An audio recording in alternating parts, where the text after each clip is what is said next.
ಸಂಕಷ್ಟದಲ್ಲಿದ್ರು ರೇವಣ್ಣ ಅವರಿಗೆ ಪುತ್ರನದ್ದೇ ಚಿಂತೆಯಾಗಿಬಿಟ್ಟಿದೆ. ಪ್ರಜ್ವಲ್ನ ಬಚಾವ್ ಮಾಡಲು HD ರೇವಣ್ಣ ಬಹಳಷ್ಟು ಕಸರತ್ತು ಮಾಡ್ತಾ ಇದ್ದಾರೆ.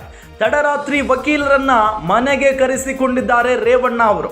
ಪ್ರಜ್ವಲ್ ಕೇಸ್ ಸಂಬಂಧ ಮಾಹಿತಿಯನ್ನ ಪಡೆದುಕೊಂಡಿದ್ದಾರೆ ಮಾಜಿ ಸಚಿವ ರೇವಣ್ಣ. ಪ್ರಜ್ವಲ್ ವಾಪಸ್ ಬಂದ್ರೆ ಏನಾಗಬಹುದು ಎಂಬ ಪ್ರಶ್ನೆಯನ್ನ ಮಾಡಿದ್ದಾರೆ ವಕೀಲರಿಗೆ. ತಲೆಮರೆಸಿಕೊಂಡಿರೋದು ಪ್ರಜ್ವಲ್ಗೆ ಮೈನಸ್ ಪಾಯಿಂಟ್. ಪ್ರಜ್ವಲ್ ಸರೆಂಡರ್ ಆದ್ರೂ ಜಾಮೀನು ಸಿಗೋದು ಬಹುತೇಕ ಡೌಟ್.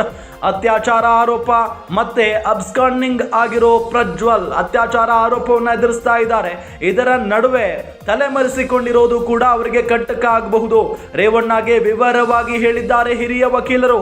ವಕೀಲರ ಮಾತು ಕೇಳಿ HD ರೇವಣ್ಣ ಅವರು ಶಾಕ್ ಆಗಿಬಿಟ್ಟಿದ್ದಾರೆ.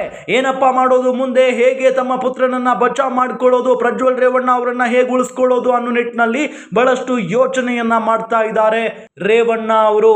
ರೇವಣ್ಣ ಅವರ ವಿಚಾರಣೆ ಇವತ್ತು ಕೂಡ ನಡೆಯುತ್ತೆ.